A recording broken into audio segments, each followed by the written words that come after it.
Bonjour et bienvenue autour des 10 marqueurs du monde d'après. Le marqueur numéro 9, le plein emploi est-il possible en France? Je vous rappelle que c'est un des engagements d'Emmanuel Macron. Emmanuel Le Chypre.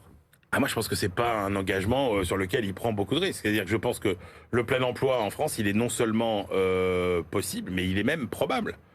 Quand vous mettez bout à bout toutes les tendances, prenez la démographie par exemple. Elle est favorable. On voit bien qu'elle est favorable. Il y a moins de gens qui arrivent sur le marché du travail. Aujourd'hui, vous stabilisez le taux de chômage avec 100 000 créations d'emplois par an.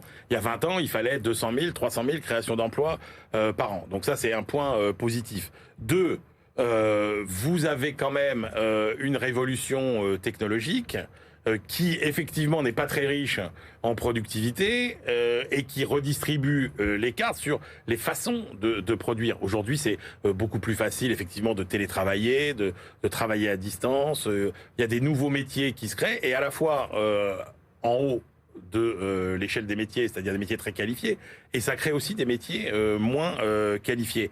Et puis, quand même, on sort de une quinzaine d'années de réformes importantes de notre marché du travail. Et ça aussi, ça joue quand même considérablement. On voit bien que quand vous avez mis bout à bout les réformes El Khomri sous François Hollande, que vous avez quand même rendu de la flexibilité au marché du travail, que vous avez fait sauter en partie toutes les barrières à l'emploi qui tenaient au fonctionnement des prud'hommes, etc., etc. Vous voyez bien que on a quand même amélioré ce fonctionnement du marché du travail. On a fait beaucoup de choses pour l'apprentissage. On a 2 fois plus d'apprentis qu'au début du premier quinquennat d'Emmanuel Macron. C'est une de ses principales réussite. Donc je pense que cette problématique d'adéquation entre l'offre et la demande de travail, elle va aussi petit à petit sur les autres. Donc le plein emploi, alors après reste à définir c'est ce que j'allais vous dire. Jusqu'où on descend. Non mais c'est ce que j'allais vous dire. Grosso modo, moi je pense que assez naturellement, sans beaucoup d'efforts, on y va. Bon, on peut rajouter que les intentions d'embauche restent en hausse, que les difficultés de recrutement restent là et qu'effectivement la politique de l'offre est quand même en train, après quelques années, mais on sait que ça prend du temps, d'être validée. Politique de l'offre qui a été tant rejetée, notamment par les partenaires sociaux. Mais moi, c'est cette question quand même, Jean-Marc Daniel. Moi, je suis pas économiste, mais je me dis plein emploi, au doigt mouillé, un pays comme le nôtre, membre de l'OCDE, c'est dans les 3,5-4%. Oui, on pourrait espérer ça. On est à 7,3. On est à 7,3 et par-delà les ratios, il y a plus de 3 millions de personnes qui sont au chômage. Exactement. Et je rappelle quand même que quand François Mitterrand a été élu il y a 40 ans, il disait ma priorité c'est l'emploi et on devait rester sur la crête des 2 millions. Et donc on est passé à 3 millions et on considère que maintenant, finalement, la situation est plus ou moins stabilisée et que, on va encore faire quelques progrès, mais il n'y a pas de... J'ai même entendu Bruno Le Maire qualifié presque de plein emploi de 7,3. Voilà. J'ai un petit peu de mal à l'acheter, l'idée. Voilà, il n'y a pas de véritable problème. On est arrivé à une forme d'optimalité sur le marché de l'emploi. C'est le plein emploi à la française. C'est le plein emploi à la française. Alors, effectivement, Alfred Sauvy, dans un livre célèbre qui s'appelait sur l'inflation, qui s'appelait L'économie du diable, il disait la seule solution qu'ont trouvé les gens pour résoudre le chômage, c'est d'une part d'augmenter les dépenses publiques en espérant que quelque part l'appareil productif répondra, et deuxièmement changer la définition du chômage, faire en sorte que le plein emploi soit donc à 7,5%. Concrètement, je pense quand même que dans ce qu'a dit Emmanuel, il y a des réformes qui ont été faites, c'est clair, et qui vont dans le bon sens. La croissance est plus riche en emploi. Voilà, et qui vont dans le bon sens. Néanmoins, à la célèbre formule là aussi de François Mitterrand contre le chômage, on a tout essayé, avait été répondu la stratégie pour l'emploi de l'OCDE. Et quand on regarde cette stratégie pour l'emploi, donc il y a 30 ans, il y a quand même 2 éléments qui sont encore défavorables en France. C'est le raisonnement sur la formation en titre et non pas en savoir-faire et en savoir-être.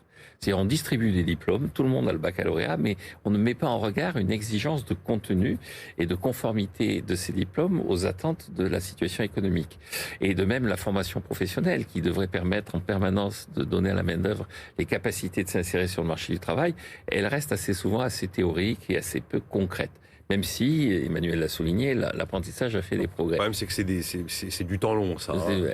Et le deuxième C'est une élément, génération pour basculer vraiment. et le deuxième élément sur l'indemnisation du chômage, ce que les travaux des économistes, notamment de plusieurs prix Nobel, ont mis en avant, c'est que ce qui est le plus important, c'est la durée de l'indemnisation. Et donc on en reste encore à... On n'a pas touché à ça. Voilà, on en reste encore à des considérations sur le niveau de rémunération qui est donné aux chômeurs, sur la comparaison entre ce qu'ils avaient avant et ce qu'ils vont avoir maintenant. Je crois que l'enjeu, c'est de véritablement repenser désormais la prochaine réforme de l'indemnisation chômage, qui sera inéluctable en termes de durée de l'indemnisation.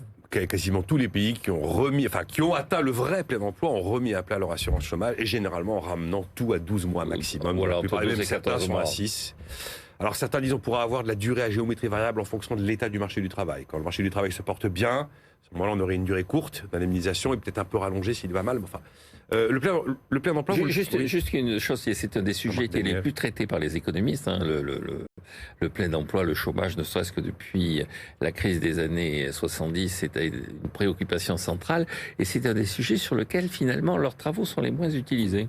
Vous mettez où le plein emploi, Emmanuel Le Chypre, en pourcentage de la population active au chômage? Ah, moi, déjà, si on arrivait à 5%, voilà, ce serait quand même beaucoup. Une victoire. Je pense que le seuil de 3,5-4%, c'est pour des pays dans lesquels vous avez un niveau de flexibilité du marché du travail que nous aurons du mal à atteindre en France. Et pour un niveau, n'oublions pas non plus aussi de concurrence que nous n'avons pas en France non plus.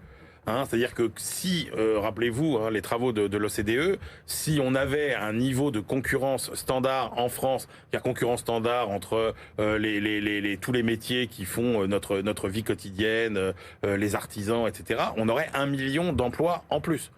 Il y a des marchés qui sont tellement protégés en France qu'ils ne créent pas assez d'emplois. Donc ça aussi, c'est pour ça qu'à mon avis, les 3,5, c'est très très ambitieux. Prochain marqueur du monde d'après, et dernier marqueur, la France a-t-elle encore tout pour réussir?